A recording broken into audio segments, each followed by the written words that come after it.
दूर कहीं पहाड़ों, दरियाओं और सरसब्ज मैदानों के दरमियान एक खूबसूरत सल्तनत थी, जिसका नाम प्योरविल था। उस सल्तनत के लोग खुश, मेहनती और एक दूसरे से मोहब्बत करने वाले थे। महल के बागों में हर मौसम के फूल खुलते थे, बाजार रंग बरंगी रोशनियों से जगमगाते थे और बच्चे गलियों में खेलते हुए खुशी के गीत गाते थे। उस सल्तनत की सबसे प्यारी शख्सियत शहजादी ज़ैनब थी। उसके सुनहरी लंबे बाल, नीली रोशन आंखें और नर्म दिल सबको अपनी तरफ खींच लेते थे। मगर उसकी सबसे खास बात उसकी खूबसूरती नहीं, बल्कि उसका दूसरों के लिए दर्दे दिल था। वो हमेशा गरीबों की मदद करती, बीमारों की इयादत करती और बच्चों के साथ खेलती थी। मगर एक दिन प्योरविल पर एक अजीब मुसीबत टूट पड़ी। लोग अचानक बीमार होने लगे। बच्चों को बुखार हो जाता, बूढ़े कमजोर हो जाते और बाजार सुनसान होने लगे। किसी को समझ नहीं आ रहा था कि आखिर ये सब क्यों हो रहा है। सुबह का वक्त था। सूरज की नर्म किरणें महल की खिड़कियों से अंदर आ रही थीं। शहजादी ज़ैनब अपनी बालकोनी में खड़ी नीचे बहते नीले दरिया को देख रही थी। बाग में रंग बरंगी तितलियां उड़ रही थीं। नीचे महल के सहन में बच्चे खेल रहे थे। कुछ लड़कियां रस्सी कूद रही थीं, जबकि कुछ लड़के लकड़ी की तलवारों से खेल रहे थे। बाजार में फल फरोश बुलंद आवाज में अपने ताजा फल बेच रहे थे। ज़ैनब मुस्कुराई और बोली, मेरी सल्तनत कितनी खूबसूरत है। मैं चाहती हूँ कि यहाँ हमेशा खुशी रहे। इसी वक्त उसकी खादिमा लियाना दौड़ती हुई आई। शहजादी, महल के बावर्ची खाने में कुछ मुलाजिम बीमार हो गए हैं। ज़ैनब फौरन परेशान हो गई। क्या? कल तक तो सब ठीक थे। लियाना ने आहिस्ता से कहा, सिर्फ महल में नहीं, शहर में भी कई लोग बीमार पड़ रहे हैं। ये सुनकर शहजादी के चेहरे की मुस्कुराहट गायब हो गई। 2 दिन बाद पूरा शहर खौफ में मुब्तला था।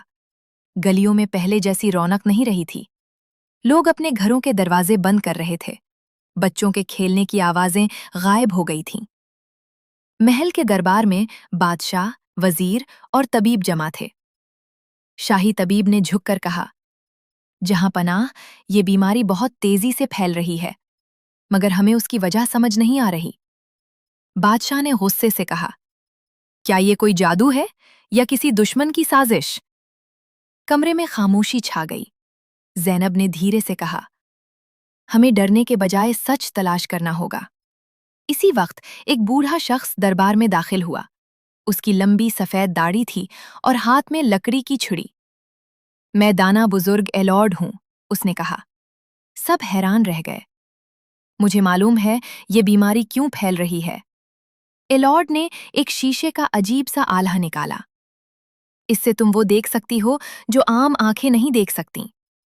ज़ैनब ने आला आंखों के सामने रखा।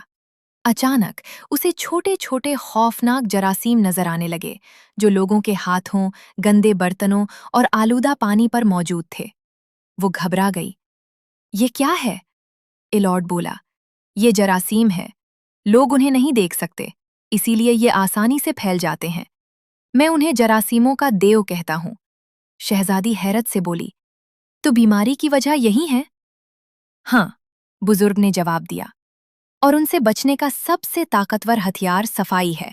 अगली सुबह शहजादी महल के बावर्ची खाने में गई। वहां बावर्ची जल्दी जल्दी काम कर रहे थे। ज़ैनब ने एक मुलाजिम से पूछा, तुम खाना बनाने से पहले हाथ धोते हो? वो शर्मिंदा हो गया। कभी कभी। शहजादी ने फौरन पानी, साबुन और एक बड़ा बर्तन मंगवाया। आज से सब लोग कम से कम 20 सेकंड तक हाथ धोएंगे। उसने खुद साबुन लगाकर हाथ धोने का तरीका दिखाया। उंगलियों के दरमियान, नाखूनों के नीचे, कलाइयों तक। तमाम मुलाजिम हैरत से उसे देखते रहे। इतनी देर? एक बावर्ची ने पूछा। हाँ, क्योंकि जरासीम बहुत चालाक होते हैं, शहजादी ने मुस्कुराते हुए कहा। ज़ैनब ने पूरे शहर में सफाई की मुहिम शुरू कर दी। गलियों में नए कुएं साफ किए गए। बाजार में हाथ धोने की जगहें बनाई गईं। बच्चों को सफाई के गीत सिखाए गए। खाने से पहले हाथ धोएं, बीमारियों को दूर भगाएं। बच्चे खुशी से गाते हुए हाथ धोने लगे। मगर हर कोई इस बात पर यकीन नहीं करता था। एक दुकानदार बोला, हमने कभी हाथ धोने पर इतनी तवज्जो नहीं दी, फिर अब क्यों? زینب نے نرمی سے کہا، کیونکہ اب ہمیں حقیقت معلوم ہو چکی ہے۔ اسی رات محل کے تہہ خانے میں عجیب ہنسی گونجی۔ کالے دھوئیں سے بنا ایک خوفناک سایہ ابھرا۔ اس کی سرخ آنکھیں تھیں اور جسم پر سبز چمکتے جراثیم۔ میں جراثیموں کا مانسٹر ہوں، وہ غصے سے چیخا۔ لوگ جتنا گندے رہیں گے میں اتنا طاقتور بنتا جاؤں گا۔ اس نے شہر کی طرف ہاتھ بڑھایا اور بیمار لوگوں کی کمزور توانائی جذب کرنے لگا۔ مگر اسی وقت محل کے باہر بچے ہاتھ دھونے کا گیت گا رہے تھے۔ جراثیموں کا مانسٹر اچانک کمزور پڑنے لگا۔ یہ کیا ہو رہا ہے؟ کچھ لوگ اب بھی خوفزدہ تھے۔ اگر بیماری کبھی ختم نہ ہوئی تو؟ اگر جراثیم ہر جگہ ہے تو ہم کیسے بچیں گے؟ شہزادی نے شہر کے چوک میں سب کو جمع کیا۔ ڈرنے سے کچھ نہیں ہوگا، علم اور صفائی ہی ہماری طاقت ہے۔